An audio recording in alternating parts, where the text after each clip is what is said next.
Sabe, a história é cheia de momentos que mudam tudo. Um deles acontece num lugar super comum, com um homem que já tinha vivido quase uma vida inteira e que tem um encontro extraordinário. A gente está falando de Moisés na sarça ardente, um evento que não só virou a vida dele de cabeça para baixo, mas mudou todo o curso da história da salvação.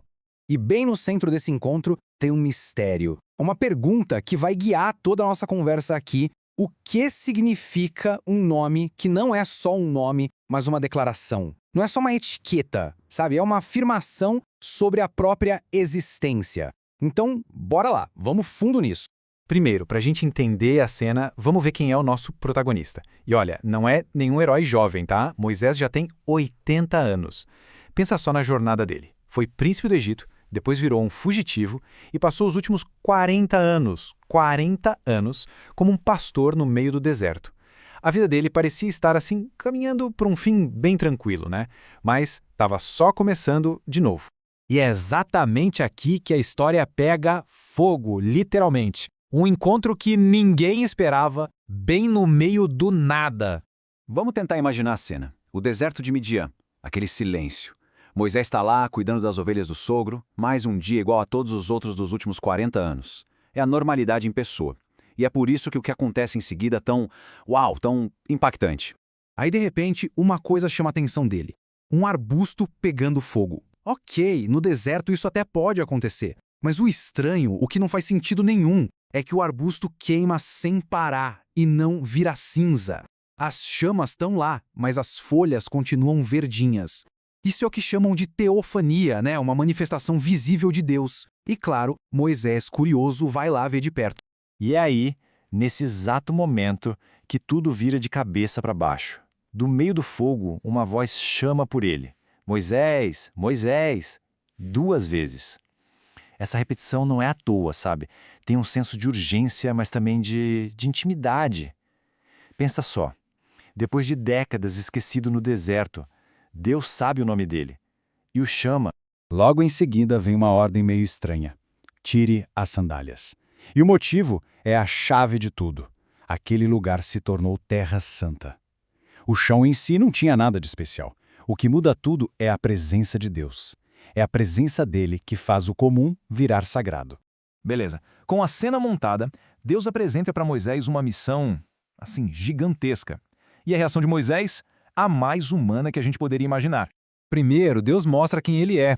Ele deixa claro que é um Deus que vê, que presta atenção no sofrimento. A declaração dele é poderosa, em 3 atos. Eu vi, eu ouvi e eu desci para livrar. Isso já nos diz tudo, né? Não é um Deus distante, é um Deus que se envolve de verdade com a dor do seu povo. E depois de ouvir esse plano todo, qual é a resposta de Moisés? Pura insegurança. Quem sou eu?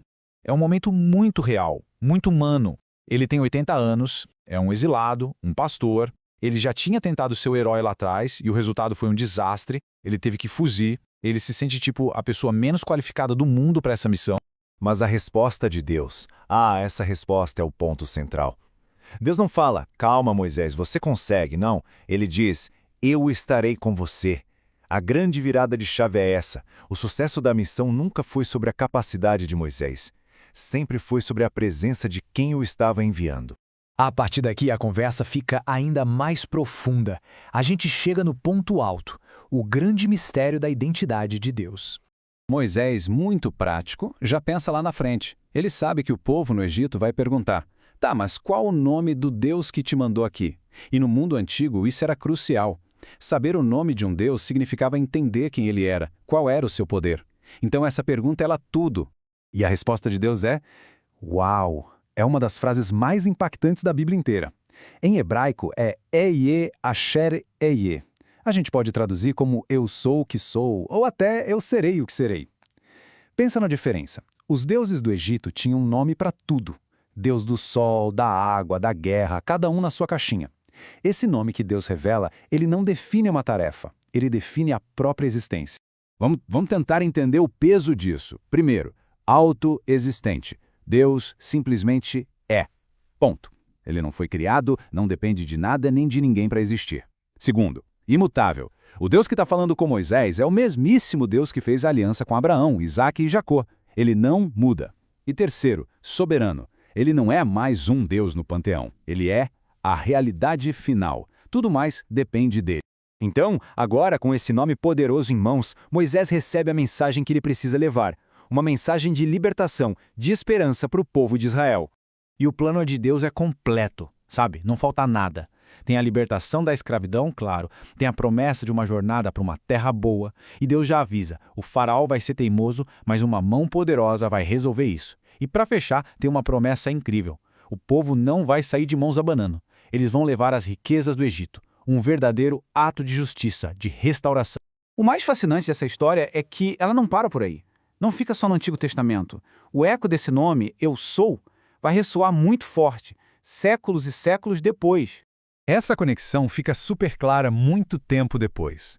Num debate com os líderes religiosos, Jesus solta uma frase que deve ter deixado todo mundo de queixo caído. Antes que Abraão existisse, eu sou.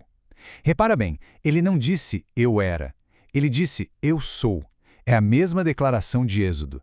Ele estava se identificando com o próprio Deus da sarça ardente. Então, se a gente olhar de uma perspectiva mais ampla, a história do Êxodo vira um grande modelo da redenção.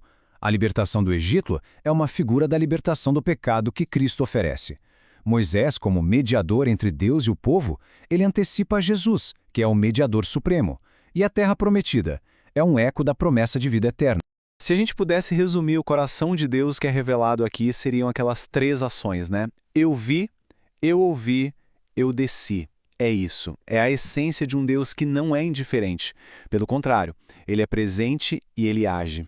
E a grande lição que fica para a gente é essa. A presença de Deus transforma tudo. Pega um lugar comum, um deserto, e transforma numa montanha santa. Pega um objeto qualquer, um arbusto, e transforma num altar. E pega uma pessoa comum, um pastor de 80 anos, e faz dele um profeta que vai mudar a história. Isso tudo nos deixa com uma pergunta no ar, para a gente pensar. A história de Moisés mostra que o encontro com o divino não tem hora nem lugar marcado. Pode ser num dia qualquer. A questão, então, não é se Deus pode aparecer. A pergunta que fica é, onde é que, na nossa própria vida, o comum está esperando para se tornar sagrado?